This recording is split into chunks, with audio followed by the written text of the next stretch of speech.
भारत आदिवासी party की स्थापना दिन पे जो भील प्रदेश है अपना, यहाँ आए सभी सगाजनों और सभी स्टेट पर महानुभाव, आप सभी को मेरा जय जोहार, जय आदिवासी। आज मैं गुजरात से आता हूँ। आज गुजरात में और देश में आप जानते ही होंगे कि आज देश में जो राज कर रहा है वो गुजरात से आए हुए लोग हैं, और जो उद्योगपति है वो भी गुजरात से आए हैं। तो मैं भी गुजरात से आता हूं, इसलिए आप सबको बोलना पड़ता है मेरे को कि हम जानते हैं कि हम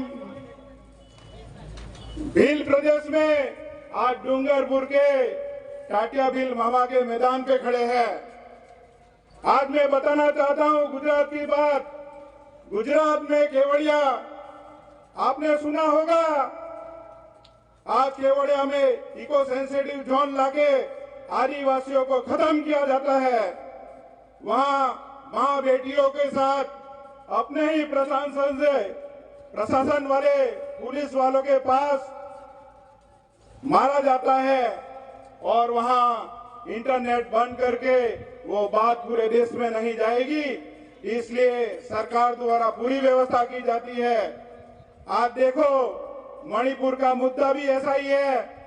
आज मणिपुर में क्या हुआ आप सब जानते ही हो। आज मणिपुर में इन लोगों की साजिश थी। आज केंद्र में किसकी गवर्नमेंट है?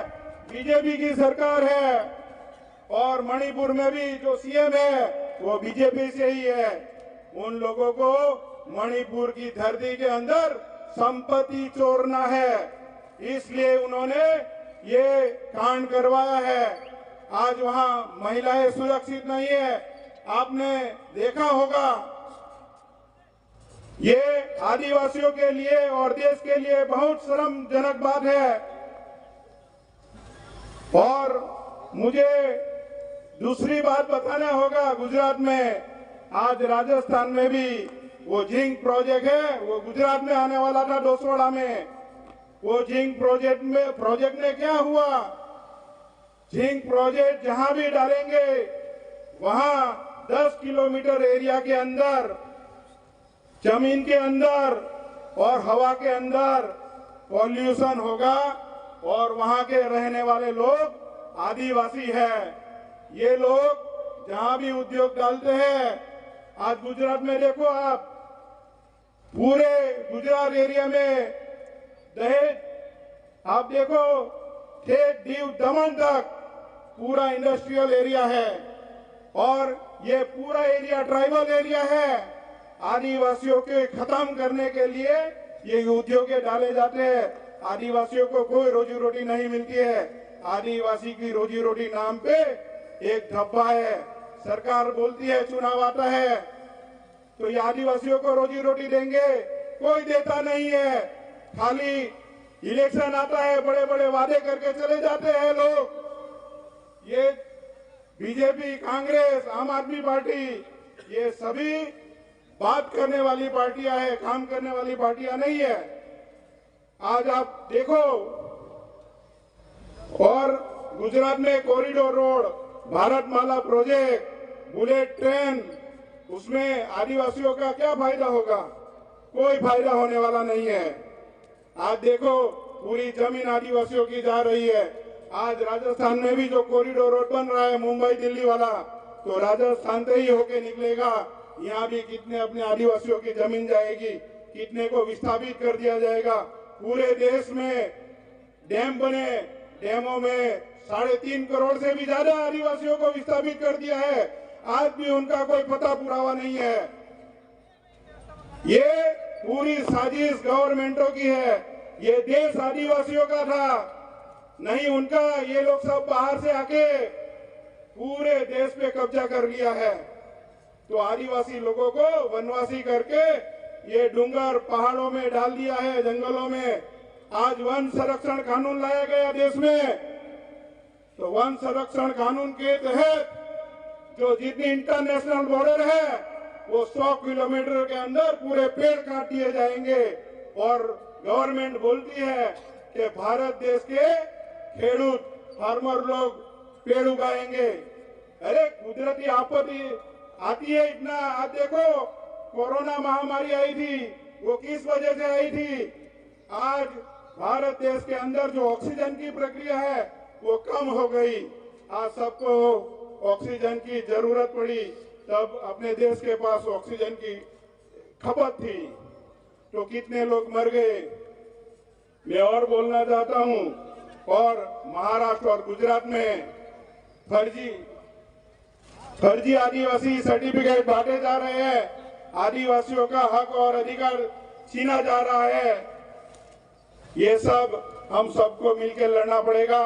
और एक बात, भारत आदिवासी पार्टी को आगे बढ़ाना है तो आप सबको समझना पड़ेगा, जो वोट है, वोट की ताकत, हम दान नहीं करते वोट, ये हमारा अधिकार है, संविधान अधिकार।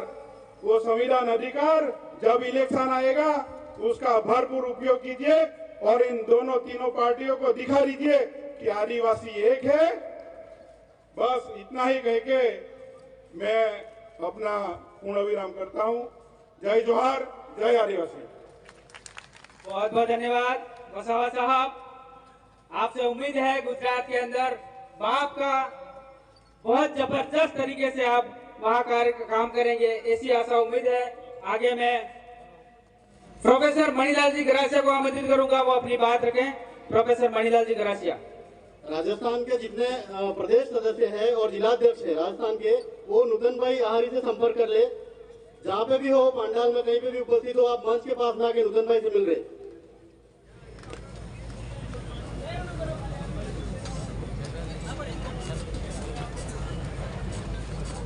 84 क्षेत्र के टाटिया मामा भेल मैदान में उपस्थित भारत आदिवासी पार्टी के घोषणा कार्यक्रम में उपस्थित भील प्रदेश के तमाम आदिवासी भाइयों बहनों का मैं जोहार करता हूं। मैं अपनी बात शुरू करूं उससे पहले मंदारे जगदीश भाई पांडोर की श्रद्धांजलि में दो पंक्तियां कहना चाहता हूं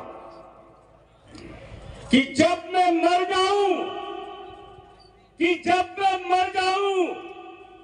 तो कुछ इस तरह मेरी पहचान लिख देना।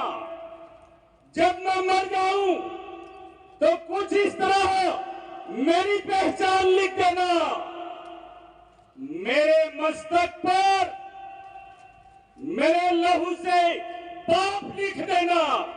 मेरे मस्तक पर मेरे लहू से पाप लिख देना।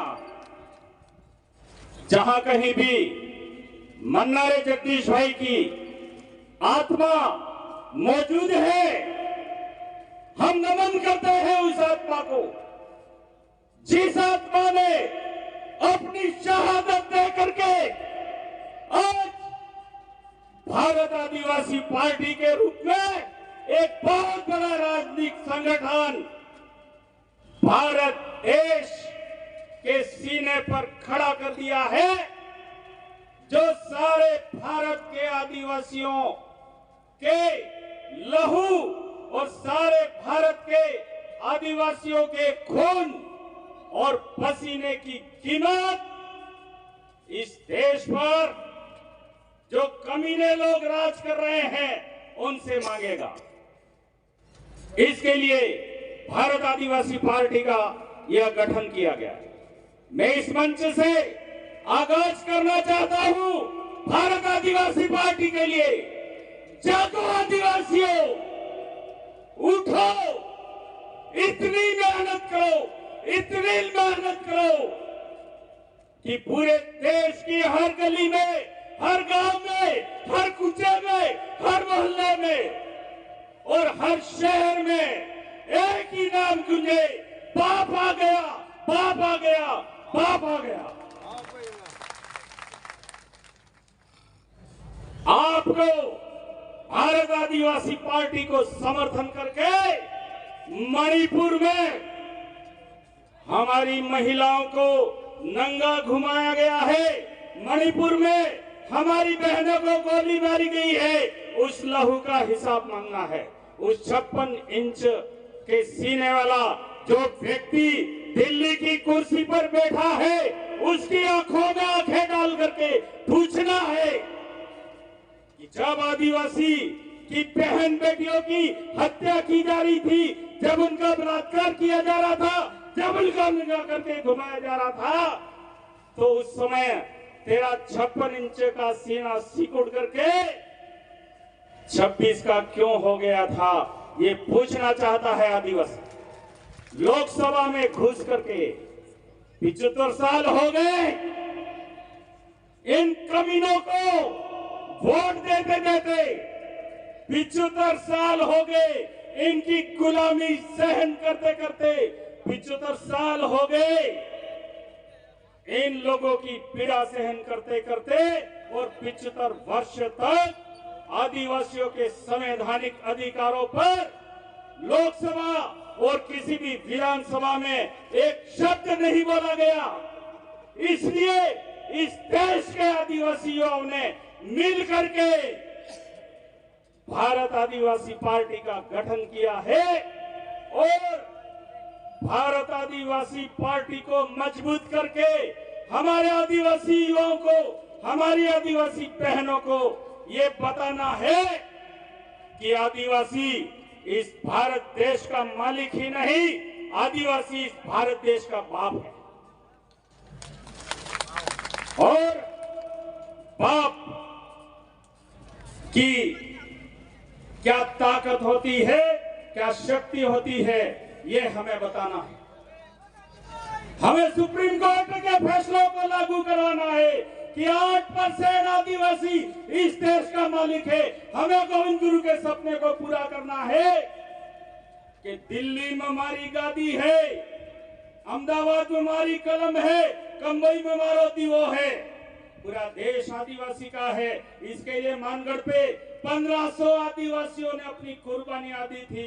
उन कुर्बानियों को साकार करने का, सार्थक करने का वक्त आ गया है साथियों। एक हो जाओ, जग जाओ और इस भारत के माथे पर लिख दो, जय जोहार का नारा है, भारत देश सिर्फ आदिवासी का है। सबको जय जोहार, जय आदिवासी, जय। बहुत बहुत धन्यवाद प्रोफेसर साहब।